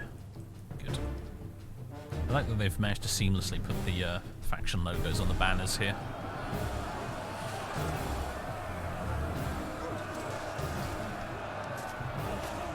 These are Free Company billmen, yeah.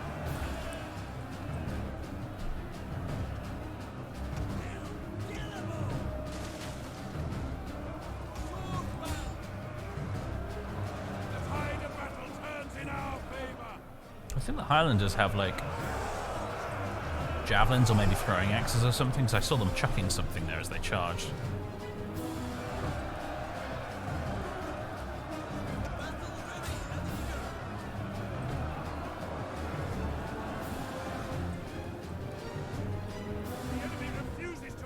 What a mess. Although we're capturing the main gate area right now. That's the old Scottish banner going up. The men are... Who's broken? Oh, our Highlanders that were coming through the gate at the bottom, I think. The enemy is upon us. They're at the walls. You guys captured this yet? Almost. Because these towers, man, they'll whittle you down if you let them. There we go, down again. Forgot what happens in Attila. In Rome too, you just capture them. In Attila, they self-destruct as soon as you capture the region.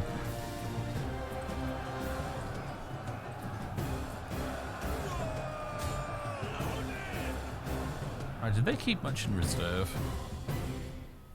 Hubert and his bodyguard are in reserve at the back here. He's bravely standing up here and watching his army get destroyed. He probably should have been dismounted and fighting up at the front, but hey, whatever. There's a whole bunch of civilians over here. Milling about.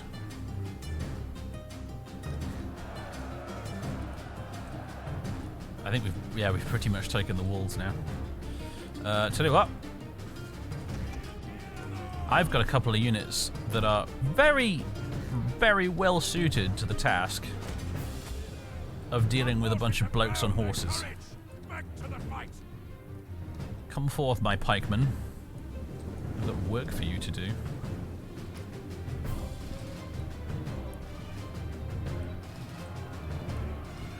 Oh, hello. Some of their billmen are back.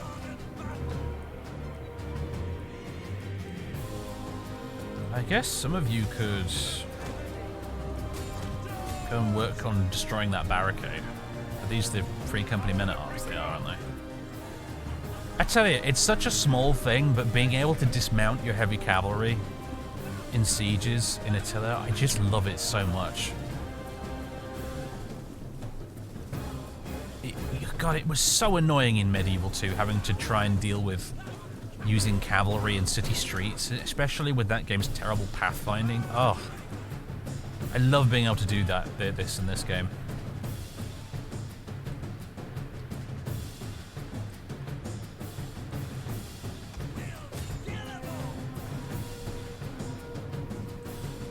Charge! Oh, they're running away.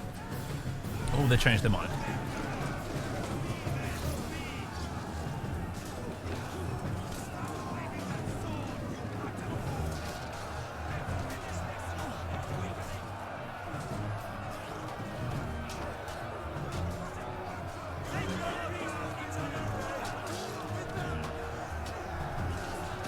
Well, you're all looking very impressive.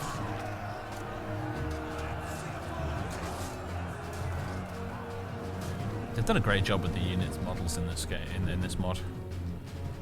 It's very good. The pikemen on their way. Yes, they are. Medieval 2 music still unbeatable. Yeah, it's so good, isn't it? When I play this game, I either play with the Medieval Kingdoms music, which is what you're listening to now, or I play with the Ancient Empires music.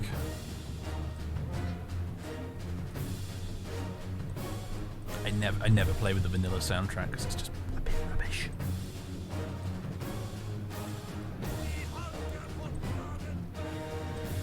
Alright, let's whack on time compression. While we wait for the pikemen to get up here. How are you guys getting on with this barricade? Oh, is it destroyed? Sweet. Just save us a little bit of time.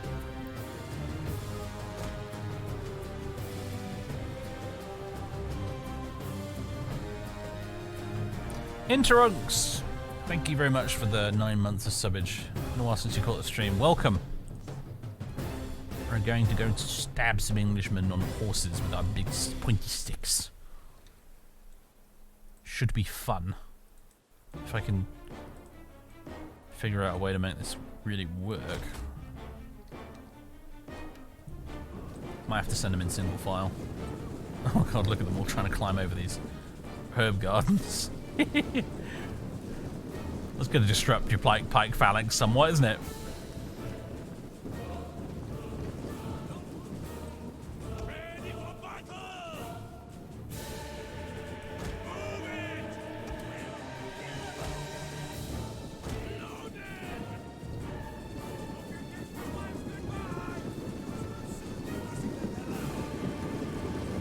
Is there a tower somewhere shooting me? Oh gosh, yeah, that one all the way over there is flipping out.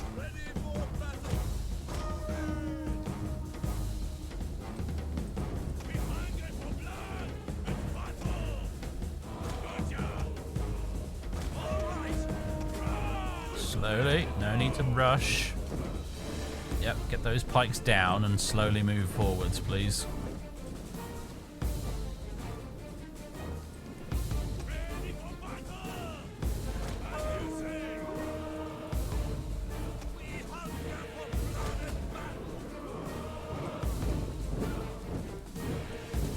They're just going to stand there and wait to be skewered. Works for me!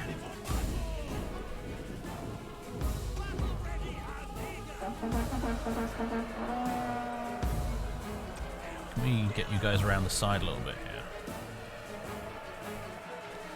Yeah, kind of.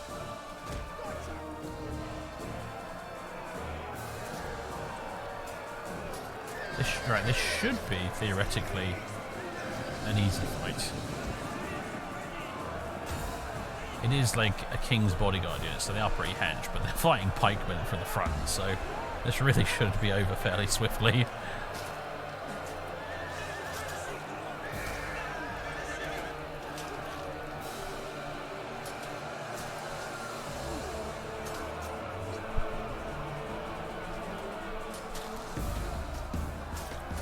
Oh god, the civilians are running over.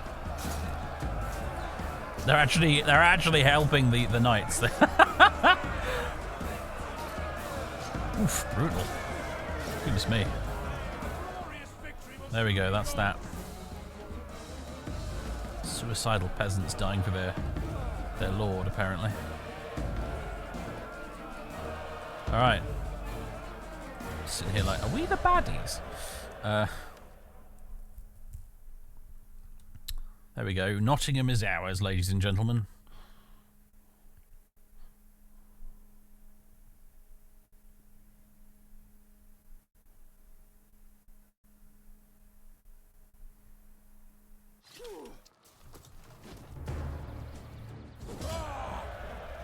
Very good. I guess we'll just occupy. I don't think I'm going to loot and occupy. I think I'm just going to regular old occupy.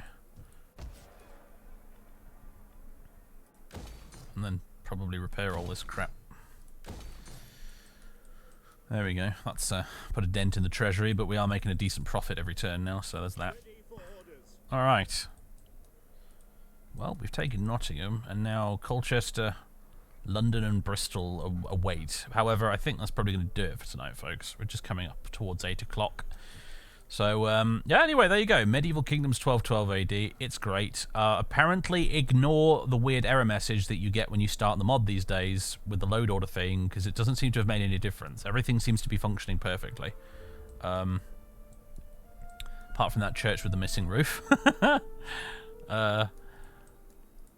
It all seems to be working just fine. I was concerned that we were going to have like weird crashes and other issues and things, but it seems to be good. I guess it's just a bogus error message. Just, you know, they'll obviously double check if you do play the mod that you do actually have your load order in the correct order, as per the workshop page. But if you do that, you can probably safely ignore the message and enjoy playing, it looks like. So, yeah, good stuff. There's a little bit of Scotland, which is a fun little faction to play as. As I said, love the really sort of much more authentic looking Scottish units you get in this mod versus the Braveheart ones from Medieval 2. There's a lot to love. I'm going to hit enter just one more time because I want to see if a crusade gets called. Because it'd be fun to just show off that before we go. But, yeah, it's good. I recommend playing as a Holy Roman Empire faction if you get the chance, because the Holy Roman Empire mechanics in this mod are really, really fun. War declared. Holy Roman Empire on... Oops, Talboom League. Interesting. New Pope elected. Honorius III. Okay, nothing else new on that front then, apparently. Alright. Fair enough. We hunger for battle. Do we have diplomatic relations with the Welsh yet? We do. Be welcome. Would you like a trade agreement? You would. Marvellous. Would you like to become my vassal? I didn't think so. Great. We still don't have any relations with Ireland, sadly. This is one of the reasons why it's probably a really good idea to build that damn tavern instead of the Spirits Maker and get some agents. So then you can send your agents out to explore the campaign map and actually establish diplomatic relations. Because if all you've got is armies, it's really hard to like establish like trade routes and things.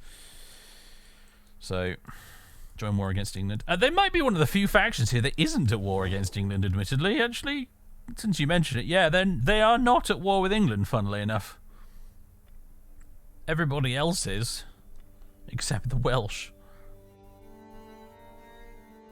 They are playable, by the way, if you want to do a Welsh campaign. I imagine it's probably very challenging at the start, because you've got one province, by which I mean one city, and that's it.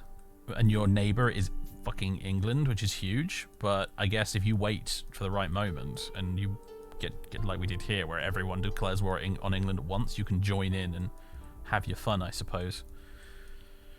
It's making me think that an England campaign would actually be probably really fun in this mod, because it looks like you're surrounded by people who hate you when you play as England in 1212. They're probably quite tough to play as in the early game. Probably not as tough as playing as France, though, admittedly.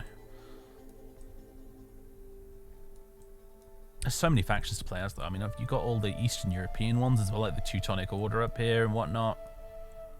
You've got all the Byzantine splinter factions as well as the Latin Empire as well, which currently controls Constantinople. Then you've got all the... There's tons of, Middle Eastern Muslim factions as well. Like, you know, all those cool factions that we saw when we did Broken Crescent, like last month. Like, I'm pretty sure almost all of them are in this mod as well because of that wonderful, like, no faction limit thing they've got going on in this game. So I think that's one of the reasons I really like Medieval Kingdoms. It's because, like, purely from a faction selection point of view, it's like all the best Medieval 2 mods rolled into one. Like, it's got everything from Broken Crescent and from Sardoms and from Stainless Steel all smushed together, and you can play as all of them in the same campaign. I think it's really awesome. So, because you've got all the Balkan factions as well in Medieval Kingdoms too, you know, like Wallachia and what have you. So yes, it's very good. It's very, very good.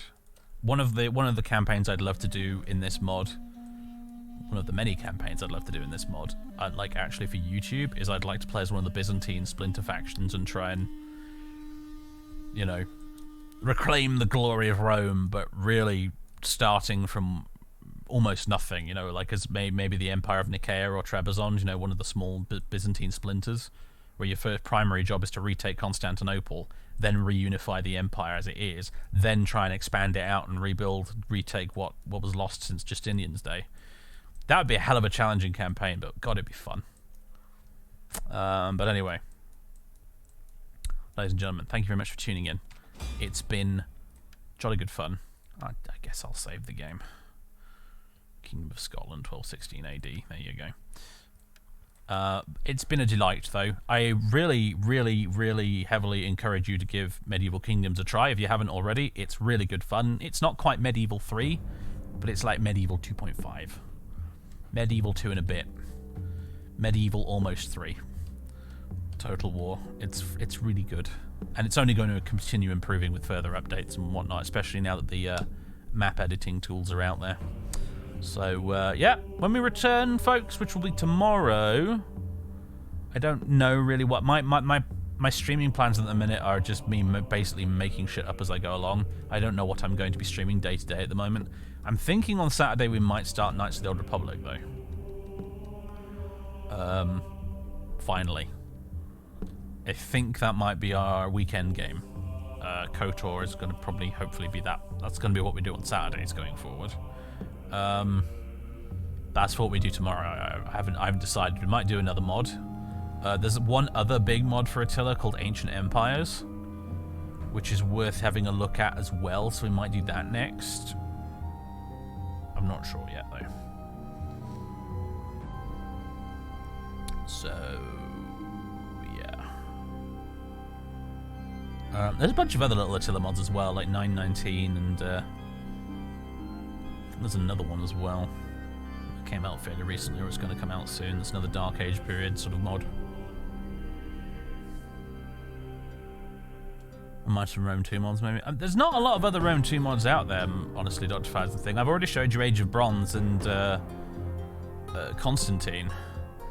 Aside from Divide et Impera, which we're doing a YouTube series of at the minute anyway, that's kind of it. I think there's a medieval mod for Rome 2, but I don't know how good it actually is. So there's not a ton going in the Rome 2 department compared to Attila, unfortunately. But there's plenty of other stuff I can show you. There's a few mods for Rome Remastered we've not tried yet. There's still more Medieval 2 ones we haven't done yet. There's Napoleon and Empire mods. There's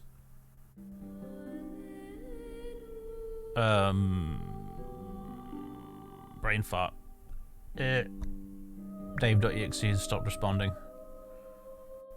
Would you like to send an error report to Microsoft? Help! Thrones of Britannia, that was it. There's the Shield Wall mod for Thrones of Britannia and the Norman Conquest mod for it as well. There's 2 Thrones of Britannia mods that I'd actually like to show off on the channel. So there are those 2. Oh, hello, Successfully Lost. You've arrived right at the end, I'm afraid. I'm just about to go. It's good to see you, though. How you doing? Guys, if you don't follow Successfully Lost here on Twitch already, you probably should. She's a very talented, very entertaining streamer who plays a lot of RPGs and stuff. I think you're currently still playing Baldur's Gate 3 right now, aren't you? I haven't been tuning in as often, I'm afraid, Lost. It's because I don't want to spoil too much of BG3 for myself. I just started playing it myself recently, so... And I just feel like, yeah, I'm sorry. Yeah. Anyway, ladies and gentlemen. That's it. We're done. Join me tomorrow if you're free, and we'll play some more of something. Haven't decided yet. Yeah. Have a good one. I'm just gonna see if I can raid somebody. Somebody send you on towards. I'm gonna raid Mr. Francois. What's he playing at the minute? The category is retro, so Judging by the thumbnail, I do not recognize what it is he's playing. It looks kind of interesting, though. I think it's some sort of strategy game. I'm not really sure. Anyway, we're going to raid Fraz. It's been ages since we've raided Fraz anyway, so we're well overdue. So yeah, anyway, have a good one, everybody. I'll see you tomorrow. Or not. Depends on whether you're free. It's up to you. Toodle pip, everybody.